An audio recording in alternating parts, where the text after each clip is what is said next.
चुनावी बॉन्ड मामले में सुप्रीम कोर्ट का अहम फैसला। 21 मार्च तक सारी जानकारी दे एसबीआई। इलेक्टोरल बॉन्ड के नंबर भी बताए, चेयरमैन हलफनामा दे, कोई जानकारी नहीं छिपाई।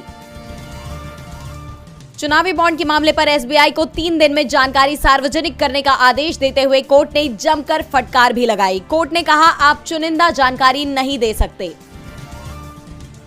चुनाव का शेड्यूल जारी करने के बाद निर्वाचन आयोग ने पर्यावरण अनुकूल चुनाव सुनिश्चित करने के दिए निर्देश। पर्यावरण अनुकूल वाहनों का उपयोग करने और कारपूल करने पर दिया जोर। नागालैंड में ईएनपीओ के आह्वान पर अलग राज्य की मांग को लेकर 1 हफ्ते से बंद जारी। जरूरी सामान की कालाबाजारी शुरू। ईएनपीओ ने दी लोकसभा चुनाव बहिष्कार की धमकी।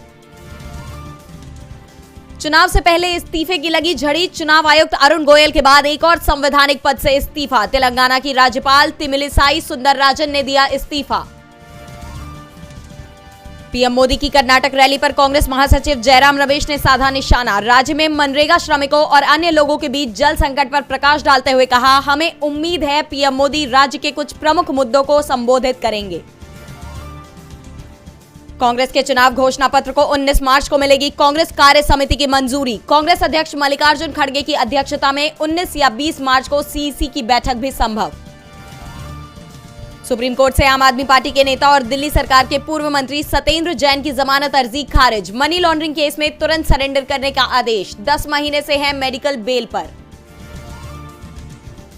ईडी के सामने पेश नहीं होंगे दिल्ली के मुख्यमंत्री अरविंद केजरीवाल। दिल्ली जल बोर्ड केस में पूछताछ के लिए बुलाया था। ईडी ने एक साथ जारी किए थे 2 समन। आपने समन को बताया गैर कानूनी। कांग्रेस की महारैली में एकजुट हुआ इंडिया गठबंधन। कांग्रेस सांसद राहुल गांधी ने मोदी सरकार पर लगाए आरोप। कहा, नेताओं को डराकर बीजेपी में किया जा रहा शामिल। भारत मालदीव के बीच तनाव के बावजूद मालदीव में होने वाले संसदीय चुनावों के लिए भारत में रखी जाएंगी मतपेटियां। मालदीव के चुनाव आयोग ने दी जानकारी। रूस में कायम रहेगी व्लादिमीर पुतिन की सरकार। करीब 88% वोटों के साथ जीता राष्ट्रपति चुनाव। राष्ट्रपति के तौर पर यह उनका 5वां कार्यकाल। 5वीं बार रूस का राष्ट्रपति बनने के बाद व्लादिमीर पुतिन का रूस नाटो विवाद पर अहम बयान। कहा, नाटो और रूस आमने सामने हुए तो तीसरे विश्व युद्ध से एक कदम दूर होगी दुनिया।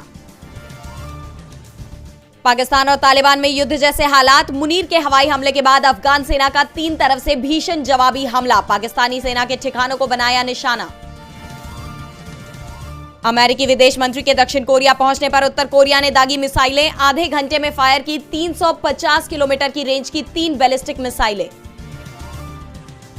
फ्लिपकार्ट को लगा तगड़ा झटका। 2 सालों में 41,000 करोड़ रुपए घट गई वैल्यू। वॉलमार्ट के इक्विटी लेन देन कंपनी ने दी जानकारी।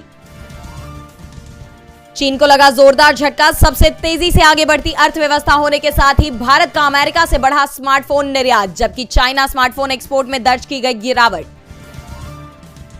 कोहली ने वीडियो कॉल कर डब्ल्यूपीएल में आरसीबी की कप्तान स्मृति मंधाना को दी बधाई। आरसीबी ने 17 साल में जीता पहला फ्रेंचाइजी टाइटल। स्मृति बोली, ई साला कप नाम दूं। एल्विश ने कबूला, पार्टी में करता था सांप और सांपों के जहर की सप्लाई। एल्विश यादव के खिलाफ एनडीपीएस एक्ट की धारा 29 के तहत केस दर्ज। अरबाज खान ने दबंग 4 पर तोड़ी चुप्पी। सलमान खान की फिल्म दबंग 4 पर दी कंफर्मेशन। फैंस के डिमांड पर जल्द बनेगी दबंग की 4थी सीक्वल।